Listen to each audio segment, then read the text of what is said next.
अस्सलाम वालेकुम। आज हम रिव्यू एक्सरसाइज क्वेश्चन नंबर 1 हमारे पास MCQs हैं। क्वेश्चन नंबर 2 से हल करेंगे। क्वेश्चन नंबर 2 है if A equal 3/2, B equal 5/3 and C equal 7/5 then verify that. ये हमारे पास एक प्रॉपर्टी दी हुई है रियल नंबर्स की। इसे ये कौन सी प्रॉपर्टी है? डिस्ट्रीब्यूटिव प्रॉपर्टी है एडिशन की। A multiply B plus C, then इसका मतलब A B से भी मल्टीप्लाई होगा, A C से भी मल्टीप्लाई होगा, दरमियान में साइन प्लस का, यानी A B plus A C। इसे बोलते हैं distributive property of real number with respect to addition. इसे हमने वेरीफाई करना है। इस प्रॉपर्टी के अंदर हमने जो जो वैल्यूज़ गिवन है ये हम पुट करेंगे और प्रूफ करेंगे दोनों साइड का आंसर सेम है। तो हम लिखेंगे लेफ़्ट हैंड साइड, चाहे पहले लिख लें। लेफ़्ट हैंड साइड हमारे पास है A into B plus C। A हमारे पास है 3/2, B है 5/3 प्लस C की वैल्यू 7/5। क्वेश्चन के अंदर जो A B और C की वैल्यूज़ दी हैं वो हमने लेफ़्ट हैंड साइड में पुट कर दी। अब पहले ब्रैकेट वाली वैल्यू को हल करेंगे। जब भी हमारे पास प्लस का साइन हो, प्लस या माइनस हो, और हमारे पास नंबर्स जो हैं वो नोमिनेटर डिनोमिनेटर की फॉर्म में दिए हों, यानी रैशनल नंबर्स हों, P/Q की फॉर्म में हो, तो हम उनको एलसीएम लेके हल करते हैं। 3 और 5 का एलसीएम लेंगे। 3 5 3 1 दा 3 5 5 1 दा 5, तो एलसीएम आ जाएगा 15। 15 हमारे पास आ गया एलसीएम। 3 का टेबल कहाँ तक पढ़ें? 15 आता है 5 तक, तो इसकी ऊपर वाली टर्म को 5 से मल्टीप्लाई करेंगे। 5 का टेबल कहाँ तक पढ़ें? 15 आता है 3 तक। 15 को 5 पे डिवाइड करेंगे 3 इस ऊपर वाली टर्म को 3 से मल्टीप्लाई करेंगे। 5 5 था 25, 3 7 था 21, 3/2। 25 में 21 प्लस करेंगे तो यहाँ से हमारे पास आ जाएगा 46। अब कटिंग देख लें, मल्टीप्लाई हो रहे हैं ये नंबर्स ब्रैकेट के अंदर और बाहर वाले, तो इसका मतलब हम क्रॉस में या ऊपर नीचे कटिंग कर सकते हैं। तो अगर हम क्रॉस में कटिंग करें 3 1 दा 3 3 5 दा 15, 2 1 दा 2 2 2 दा 4 2 3 दा 6, तो हमारे पास लेफ़्ट हैंड साइड का आंसर आ जाएगा 23/5। सेम ऐसे ही राइट हैंड साइड हल करेंगे। राइट हैंड साइड हमारे पास है AB प्लस AC। वैल्यूज़ दर्ज करेंगे। A की वैल्यू है 3/2, B की वैल्यू है 5/3।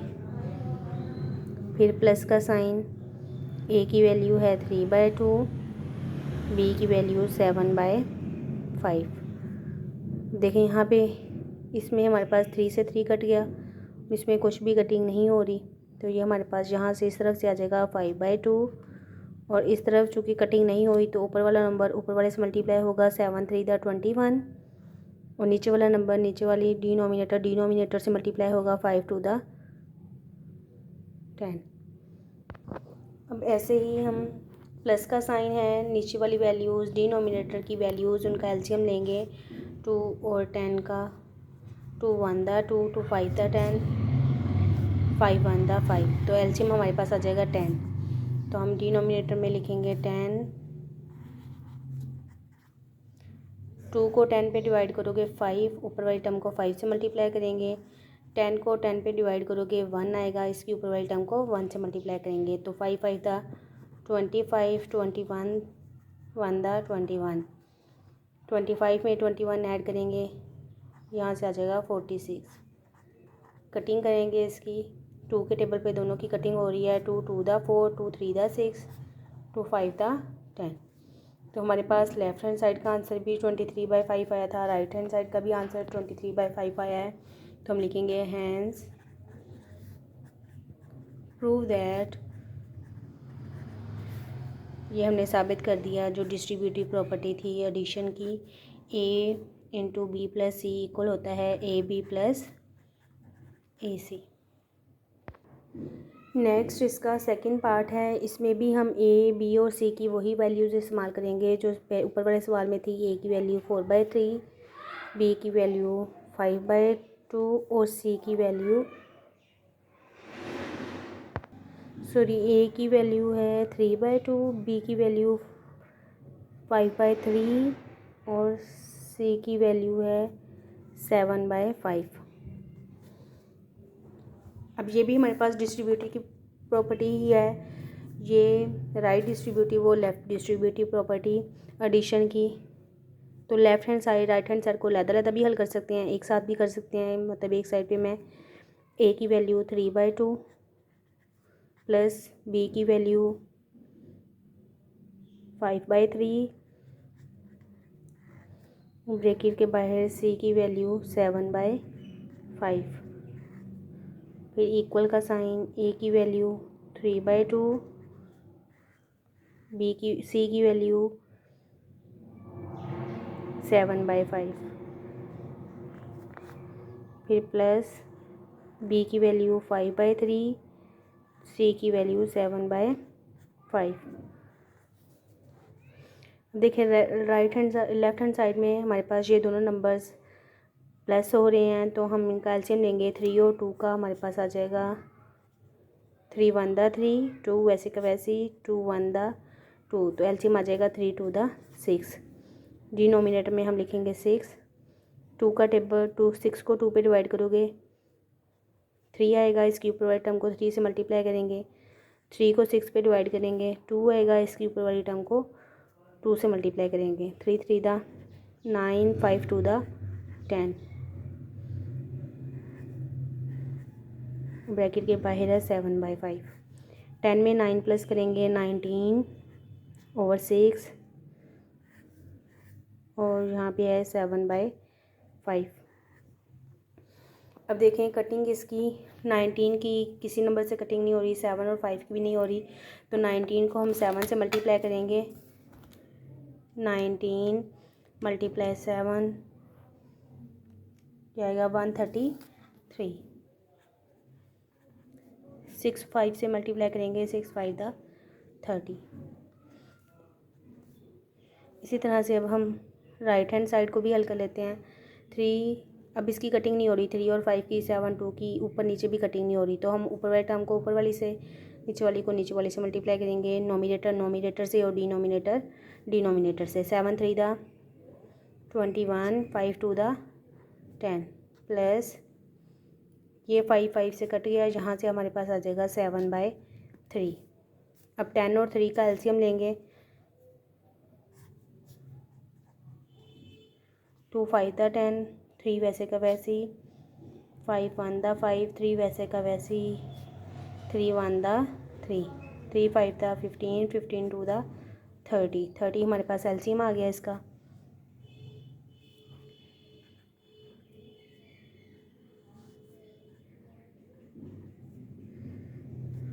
अब 30 को 10 पे डिवाइड करोगे 3 आ जाएगा। 21 को 3 से मल्टीप्लाई करेंगे। 21 × 3 63 प्लस 3 को 30 पे डिवाइड करेंगे। 30 को 3 पे डिवाइड करेंगे 10 आ जाएगा, तो इसमें 10 को 7 से मल्टीप्लाई करेंगे 70। 63 में 70 प्लस करेंगे 63 प्लस 70 यह आ जाएगा 133 ओवर 30। इस तरफ भी हमारे पास 133/30 है, इस तरफ भी हमारे पास 133/30 है। दोनों साइड्स का आंसर सेम है। इसका मतलब हैंस प्रूफ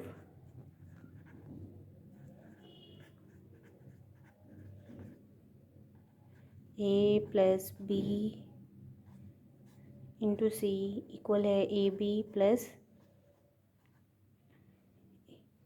AC + BC। ये हमारी सेकंड पार्ट हल हो गया question number 2।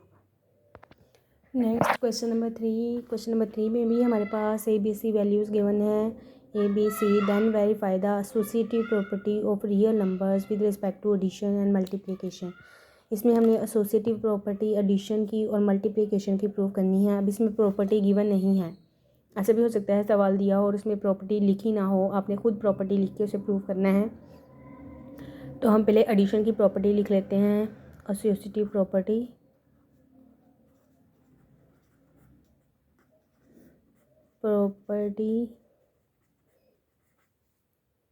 Of real of addition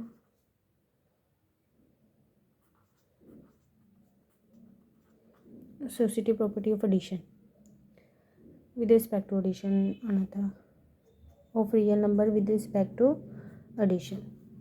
अब एसोसिएटिव प्रॉपर्टी हमारे पास क्या होती है, A plus B plus C कि पहले दो नंबर्स को ऐड करके तीसरे में ऐड करें, या पहले दो नंबर्स को ऐड करके इसमें ऐड करें, तो हमारे पास दोनों तरह से आंसर क्या आएगा, सेम। वैल्यूज़ लिख लेते हैं इसमें इनकी जगह पे। ए की वैल्यू 4/3 प्लस बी की वैल्यू 5/2 प्लस सी की वैल्यू 7/4। क्वेश्चन में जो वैल्यूज़ ए बी और सी की दी है वो हमने ए की जगह पे 4/3, बी की जगह पे 5/2, 7 की वैल्यू हमने पुट कर दी और सी की वैल्यू 7/4। इसी तरह से राइट हैंड साइड में भी करेंगे। ए की वैल्यू 4/3 प्लस 5/2 प्लस 7/4। अब इसमें पहले जो ब्रैकेट के अंदर वैल्यू लिखी है ना, पहले उसे ही हल करना है। बोर्ड मैथ्स रूल के हिसाब से पहले हम ब्रैकेट को हल करते हैं। अब एडिशन में हम क्या करते हैं, एलसीएम लेते हैं। 2 और 4 का एलसीएम लेंगे। 2 1 दा 2, 2 2 दा 4, 2 1 दा 2, तो हमारे पास एलसीएम आ जाएगा 4। तो हम बाय में लिखेंगे 4, 4 को 2 पे डिवाइड करेंगे, 2 आ जाएगा, तो 5 2 दा 10 प्लस 4 को 4 पे डिवाइड करेंगे, 1 आएगा, 7 को 1 से मल्टीप्लाई करेंगे 7, 4/3 प्लस 17/4। अब फिर दोबारा से प्लस का साइन है, तो 4 और 3 का एलसीएम लेंगे। 2 2 दा 4, 3 वैसे का वैसे ही, 2 1 दा 2, 3 वैसे का वैसे ही आएगा, फिर 3 1 दा 3, 3 2 दा 6, 6 2 दा 12, इसका एलसीएम आ गया 12।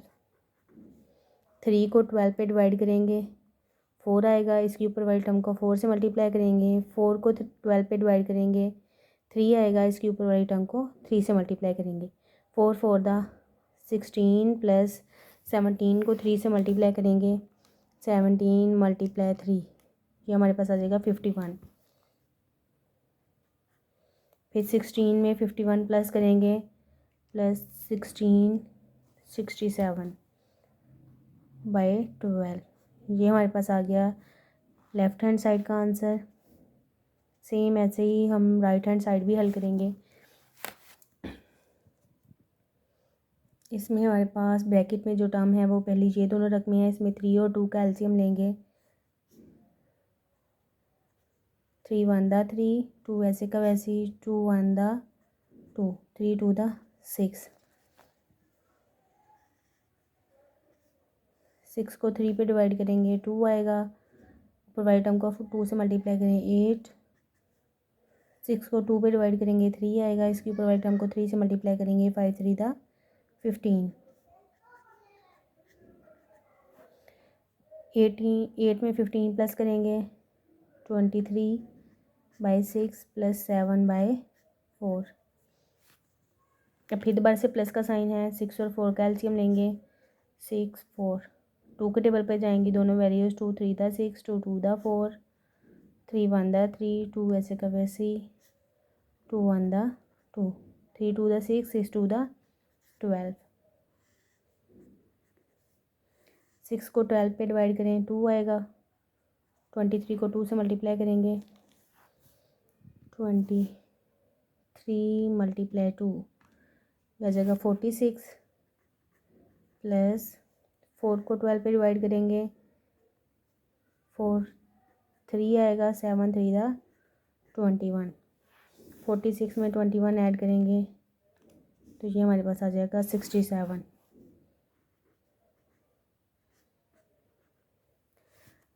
लेफ्ट हैंड साइड का आंसर भी 67/12, राइट हैंड साइड का आंसर भी 67/12, दोनों साइड्स का आंसर सेम आया है।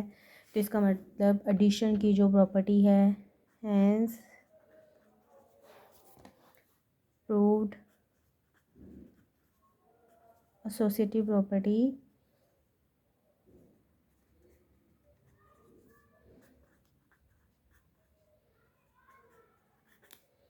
With respect to addition. Second part है इसका associative property with respect to multiplication.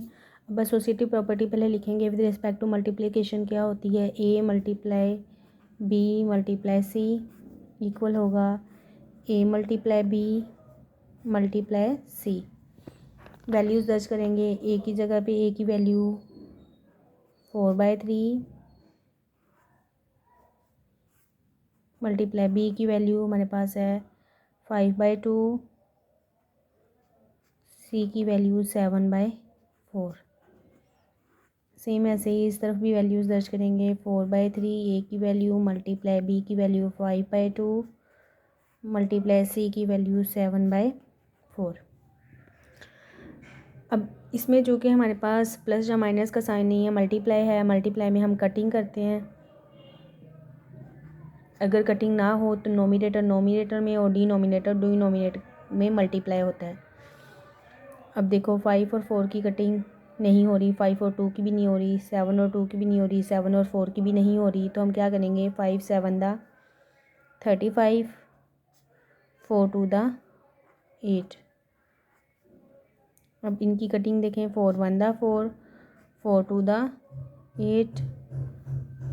बाकी मज़ीद कटिंग नहीं हो रही तो ऊपर 35 1 से मल्टीप्लाई होगा 35, 2 3 से मल्टीप्लाई होगा 2 3 दा 6।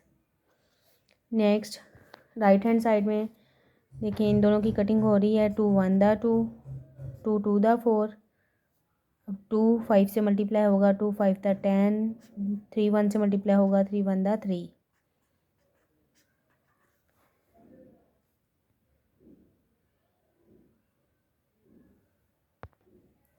अब यहाँ पे 4 और 10 की कटिंग हो रही है। 2 2 दा 4, 2 5 दा 10। अब 5 7 से मल्टीप्लाई होगा 35, 2 3 से मल्टीप्लाई होगा 6, 2 3 दा 6। लेकिन दोनों साइड्स का आंसर सेम है तो हम कहेंगे hence proved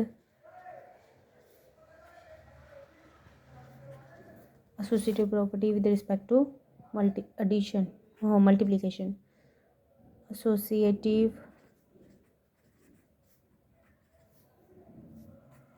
property with respect to multiplication. Next हमारे पास क्वेश्चन नंबर 4 शॉर्ट क्वेश्चन है। क्वेश्चन है is zero a rational number, explain. कहते हैं अगर ज़ीरो एक रैशनल नंबर है तो इसकी वजाहत दें कि कैसे। तो हम कहेंगे yes zero is a rational number, yes zero is a rational number. अब एक्सप्लेन करेंगे क्यों। हम जानते हैं रैशनल नंबर किसे बोलते हैं, जिन्हें हम डिवाइड की शक्ल में, यानी जिसे हम p/q की शक्ल में लिख सकें, उसे हम बोलते हैं ये रैशनल नंबर्स हैं। तो we define rational number as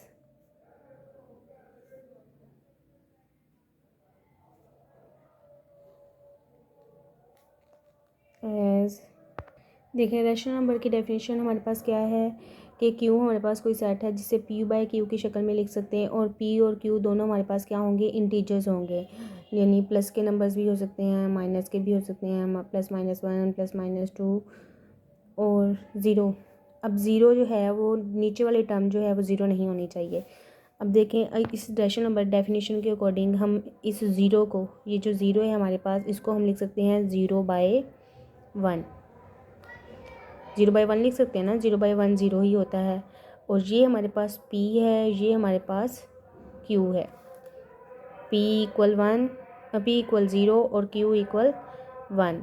अब देखें डेफिनेशन में क्या था, क्यू ज़ीरो नहीं होना चाहिए, नीचे वाली टर्म ज़ीरो नहीं होनी चाहिए, नीचे वाली टर्म ज़ीरो नहीं है, क्यू इक्वल 1 है, पी इक्वल 0 है, और पी और क्यू 0 और 1 दोनों हमारे पास क्या है, 0 और 1 दोनों बिलोंग करते हैं इंटीजर्स में से। तो 0 को 1 पे डिवाइड करें 0 ही आंसर आता है। तो साबित हुआ कि जो 0 है वो क्या है, रैशनल नंबर है, यानी कि इसको हम 0/1 की शक्ल में लिख सकते हैं। 0 ऊपर वाली टर्म p है, नीचे वाली q है, तो ये हमारे पास 0 और 1 दोनों क्या हैं, इंटीजर्स हैं। तो ये रैशनल नंबर की डेफिनेशन को सेटिस्फाई करते हैं। नेक्स्ट क्वेश्चन नंबर 5 है, state trichotomy property of real numbers. Real number की ट्रिकोटोमी प्रॉपर्टी हमने राइट करनी है। तो उसके लिए हमारे पास क्या होगा, ट्राइकोटोमी प्रॉपर्टी जो है वो 2 रियल नंबर्स के बारे में होती है। कोई से भी 2 रियल नंबर्स बस करें for all A B belong करे रियल नंबर्स में से।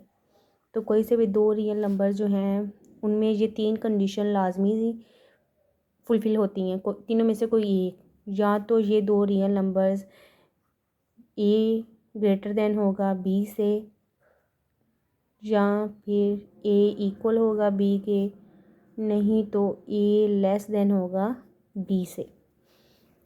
फॉर एग्ज़ाम्पल हम 2 रियल नंबर्स ले लेते हैं, एक मैं ले लेती हूँ 5 और दूसरा मैं ले लेती हूँ 2। अब देखें 5 और 2 ये हमारे पास ए है, ये बी है, इसमें इन तीनों में से कौन सी कंडीशन सेटिस्फाई होती है, 5 छोटा है ना 2 से, हो सॉरी 5 बड़ा है 2 से, तो इसका मतलब पहली प्रॉपर्टी, यानी हम कहेंगे ए बड़ा है बी से। तो लाजमी कोई से भी आप 2 रियल नंबर्स लें तो इन तीनों कंडीशन में से कोई एक कंडीशन लाजमी उस पर फुलफ़िल होगी, इसे बोलते हैं trichotomy property of real numbers. Next question number 6 है, find 2 rational numbers between 4 and 5। इससे रिलेटेड क्वेश्चन हम पीछे एक्सरसाइज में कर भी चुके हैं। हमने 4 एंड 5 2 रैशनल नंबर्स हैं, 4 और 5, उसके दरमियान में हमने मज़ीद 2 रैशनल नंबर्स फाइंड करने हैं। हम 2 से ज़्यादा भी फाइंड कर सकते हैं। कैसे फाइंड करने हैं, हम इनकी मिड वाला नंबर निकालेंगे, इनकी एवरेज निकालेंगे 4 और 5 की, तो हमारे पास एक रैशनल नंबर आ जाएगा। फिर दोबारा से एवरेज निकालेंगे, नेक्स्ट रैशनल नंबर आ जाएगा, हम लिखेंगे एवरेज ऑफ 4 एंड 5। 4 और 5 की एवरेज निकालेंगे। एवरेज कैसे आती हैं, किसी भी 2 नंबर्स की हमने एवरेज निकालनी है, तो हम इन दोनों को प्लस करके, चूँकि ये 2 नंबर्स है तो 2 पे डिवाइड कर देंगे। 4 + 5 डिवाइडेड बाय 2, 4 में 5 प्लस करेंगे 9 आ जाएगा, 9/2। ये हमारे पास क्या है, फर्स्ट रैशनल नंबर। 5/2 2, ये हमारे पास पहला रैशनल नंबर है। नेक्स्ट और रैशनल नंबर फाइंड करना है, तो हम एवरेज ऑफ 4 एंड, अब 4 के 9/2 के साथ हम एवरेज निकाल लेते हैं, 4 एंड 9/2। तो 4 और 9/2 को प्लस करके 2 पे डिवाइड करना है। इस 2 को हम ऐसे भी लिख सकते हैं, 1/2 साइड पे लिख लें, 4 + 9/2 को हम ऐसे लिख लें 1/2। अब इस 4 के नीचे कुछ नहीं है, 1 लगाएंगे, 2 और 1 का एलसीएम 2, 1 को 2 पे डिवाइड करेंगे 2 आएगा, इस 2 को 4 से मल्टीप्लाई करेंगे, 2 4 दा 8, 2 को 2 पे डिवाइड करेंगे 1 आएगा, 9 को 1 से मल्टीप्लाई करेंगे 9, 8 में 9 प्लस करेंगे, 8 में 9 प्लस करेंगे 17 आ जाएगा। 17/2 कटिंग नहीं होती इसकी, 17 1 से मल्टीप्लाई होगा 17, 2 से मल्टीप्लाई होगा 4। तो ये हमारे पास दूसरा रैशनल नंबर आ गया। 2 रैशनल नंबर्स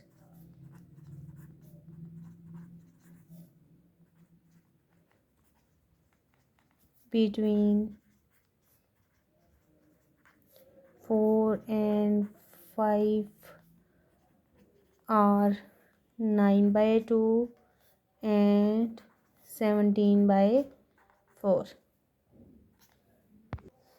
नेक्स्ट हमारे पास क्वेश्चन नंबर 7 है। 3 शॉर्ट क्वेश्चंस हैं इसमें। सिंप्लीफाई द फॉलोइंग एक्सप्रेशन दिए हुए हैं, इसको सिंप्लीफाई करना है। इसमें कोई भी नंबर्स नहीं है, नंबर्स होते हैं हमारे पास 20 30 40 या 35, इस तरह से कोई नंबर्स हों तो हमें उसका प्राइम फैक्टर्स बनाने पड़ते हैं। अब ये हमारे पास अल्फ़ाबेट्स हैं, तो हम इसको सिंपली सॉल्व करेंगे जितना हो सकेगा। सबसे पहले ये जो हमारे पास रेडिकल की फॉर्म में लिखा हुआ है, हम इसे एक्सपोनेंट की फॉर्म में लिख लेते हैं। इन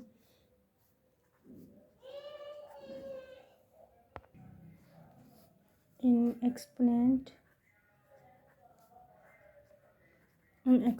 फॉर्म, एक्सपोनेंशियल फॉर्म में से राइट करेंगे तो ये हमारे पास आ जाएगा x पावर 15, y पावर 35 और z पावर 20। इन सब के ऊपर पावर आ जाएगी। एक्सपोनेंशियल फॉर्म में लिखेंगे तो ये आ जाएगा 1/5। अब ये जो 1/5 पावर है ये सबके साथ मल्टीप्लाई होगी, 15 से भी, 35 से भी, 20 से भी। यानी इसे हम इस तरह से लिख देंगे x power 15 multiply 1/5, y 35 multiply 1/5, z 20 multiply 1/5। 5 1 दा 5, 5 3 दा 15, x के ऊपर आ गई पावर 3, 35 था। 5 1 दा 5, 5 7 दा 35, 5 के ऊपर 7, 5 1 दा 5, 5 4 दा 20 और z के ऊपर 4। ये हमारे पास आंसर है। नेक्स्ट इसका सेकंड पार्ट है, इसे भी हम एक्सपोनेंशियल फॉर्म में लिख लेते हैं पहले। तो हमारे पास आ जाएगा इन एक्सपोनेंशियल फॉर्म। अब इसकी जैसे कि बाहर 3 है तो ये पावर बन जाएगी 1/3, 27, 2x मल्टीप्लाई 1/3। मतलब अब इसके ऊपर 2 पावर्स आ गई। 2x ऑलरेडी थी, हमने जज़र ख़त्म किया, स्क्वायर रूट ख़त्म किया, तो हमारे पास ये आ गया 1/3, क्यूब रूट था इसके ऊपर। अब 2x 1 से इन दोनों पावर्स को हम मल्टीप्लाई करेंगे तो ये आ जाएगा 27 की पावर 2x डिवाइडेड बाई 3। 27 के फैक्टर्स बनाएंगे, 3 9 दा 27, 3 3 दा 9, 3 1 दा 3, तो ये आ जाएगा 3 की पावर 3 और बाहर है 2x/3। ये 3 इस 3 से कट गया तो 3 के ऊपर आ गया 2x। थर्ड पार्ट है इसका, इसमें देखें हमारे पास सबसे पहले हम 3 एंड नीचे कुछ भी हमारे पास फैक्टर्स कॉमन कुछ भी किसी भी चीज़ के फैक्टर बनाने की ज़रूरत नहीं है। तो 3 की पावर n इसमें भी है, 3 की पावर n इसमें भी है, 3 की पावर n इसमें भी है। तो सबसे पहले 3 की पावर n कॉमन लेके हम कट कर देते हैं। ऊपर वाले सवाल में, ऊपर वाले पार्ट में से 3 की पावर n कॉमन लेंगे तो यहाँ से बचेगा 6 और 3 के ऊपर मल्टीप्लाई 3 के ऊपर 2 और डिवाइड में से डिनोमिनेटर में से 3 की पावर n कॉमन लेंगे तो यहाँ से बचेगा 3 की पावर n चला जाएगा, 3 की पावर 1 माइनस यहाँ से कुछ भी नहीं बचेगा, 1 बचेगा। ये 3 की पावर n 3 की पावर n से कट हो गया। 6 मल्टीप्लाई 3 की पावर 2 का मतलब है 3 मल्टीप्लाई 3, ये आ जाएगा 3 3 दा 9, फिर 3 में से 1 गया 2। इसकी बेशक अभी कटिंग कर लें या फिर मल्टीप्लाई करके इसे डिवाइड कर दें। 2 1 दा 2, 2 3 दा 6, 9 3 दा 27। ये हमारा इसका आंसर है।